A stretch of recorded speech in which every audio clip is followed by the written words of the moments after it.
ევროპის სახალხო პარტიამ ყრილობაზე რეზოლუცია მიიღო. დოკუმენტში არსებული ჩანაწერები სრულად ემთხვევა რადიკალური ოპოზიციის რიტორიკას. რეზოლუციაში საუბარია მიხეილ სააკაშვილზე, საპარლამენტო არჩევნების დანიშვნაზე და მეგი ნარსავიძე გვერდდება თემის დეტალებით.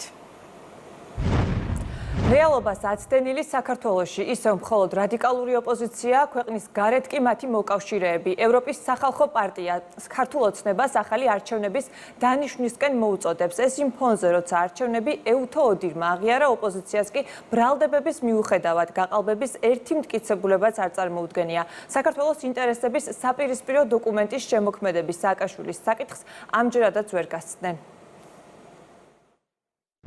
საქართველოს გლობალურად სანქცირებული სასამართლოს კლანის წევრმა მიხეილ ჯინჯოლიამ გამოიყენა გამაოგნებელი სასჯელის მოძველებული ზომა, რათა მიესაჯა 12.5 წლით თავისუფლების აღკვეთას საქართველოს მესამე პრეზიდენტისთვის, მიხეილ სააკაშვილისთვის, რომელმაც უკვე 3 წელი გაატარა პოლიტიკურ პატიმრობაში. მოუწოდებს ქართულ ოცნებას დანიშნოს კონკრეტული თარიღი ახალი თავისუფალი სამართლიანი და კონკურენტული საპარლამენტო არჩევნების ჩასატარებლად, რომლის დროსაც სახელმწიფო ინსტიტუტები, მათ შორის ცენტრალური საარჩევნო კომისია, იფუნქციონირებენ პოლიტიკური ჩარევის გარეშე და არა სახელმწიფოს მიტაცებით. სახელმწიფო გუნდისთვის აბსურდულ რეზოლუციას არანაირი ფასი არ აქვს. ამბობენ, რომ ეს ყველაფერი ქვეყანაში დესტაბილიზაციისკენაა მიმართული. ნაციონალური მოძრაობა ადასტურებს, რომ დოკუმენტში არსებული კონკრეტული პუნქტები სწორედ მათი ჩართულობით ჩაიწერა. ლელოში კი სადაც ნაციონალებთან მოკავშირეობას მუდმივად უარყოფენ, სააკაშვილის პატიმრობას პოლიტიკურად მოტივირებულად აფასებენ.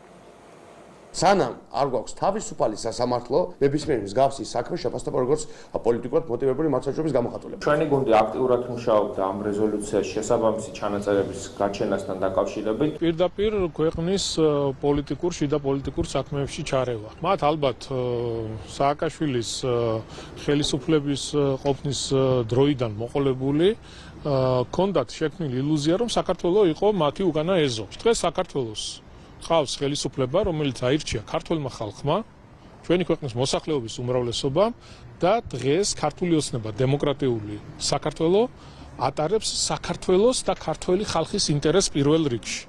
ჩვენ რა თქმა უნდა არ მივეცით შესაძლებლობა ამ ადამიანებს მიუხედავად არაერთი შანტაჟისა, რომელიც დღესაც გრძელდება, მიუხედავად არაერთი შემოტევებისა, შეურაცხყოფებისა, რომ ჩვენი ქვეყანა გამოყენებული ყოფილიყო ვინმეს ინტერესებისთვის. ჩვენ დავიცავთ ჩვენს ქვეყანას, ამ ქვეყნის მომავალს და ჩვენი ხალხის ინტერესს. ეს სამარცხვინო თეზა რამდენჯერ შეიძლება იქნეს გამეორებული, რომელსაც არანაირი შინაარსი და არგუმენტი არ გააჩნია. ადამიანი, რომელმაც შექმნა სადიზმით გაჯერებული სისტემა მართლობის საქართველოში, რომლის ხელისუფლებაში ყოფნის დროსაც კლავდნენ ახალგაზრდებს პირდაპირ ქუჩაში, აუპატიურებდნენ პატიმრებს ციხეში. ეს ყველაფერი იყო თავის დროზე დემოკრატიის შუქურად მონათლული. დროა, რომ ყველამ გაუსწოროს სიმართლეს თვალი და არადემოკრატიის მგრევაში დაეხმარონ საქართველოში რადიკალურ ოპოზიციას, არამედ ქართულ ხალხთან ერთად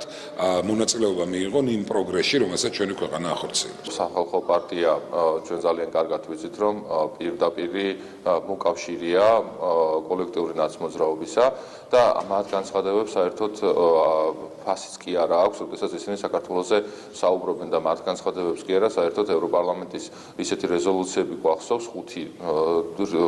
5-ზე მეტი უკვე, როდესაც აბსოლუტური ტყუილებით არის გაჯერებული ოფიციალური განცხადებები და მხოლოდ მიმართული არის, რომ დეზინფორმაცია გაავრცელონ როგორც საერთაშორისო არენაზე, ამავდროულად ჩვენ ქვეყანაში და ჩვენი ქვეყნის შიგნით პირიქით გაზარდო პოლარიზაცია. რადიკალების მძიმე მდგომარეობას ქვეყნის გარეთ მიღებული კონკრეტული გადაწყვეტილებები და რეზოლუციებიც ვერ შველის. სახელმწიფო გუნდის შეფასებით ამ რეზოლუციებსა და დოკუმენტებს არანაირი საფუძველი არ აქვს და ეს ქართველმა ხალხმა კარგად იცის. მადლობა მეგი ნარსავიძეს.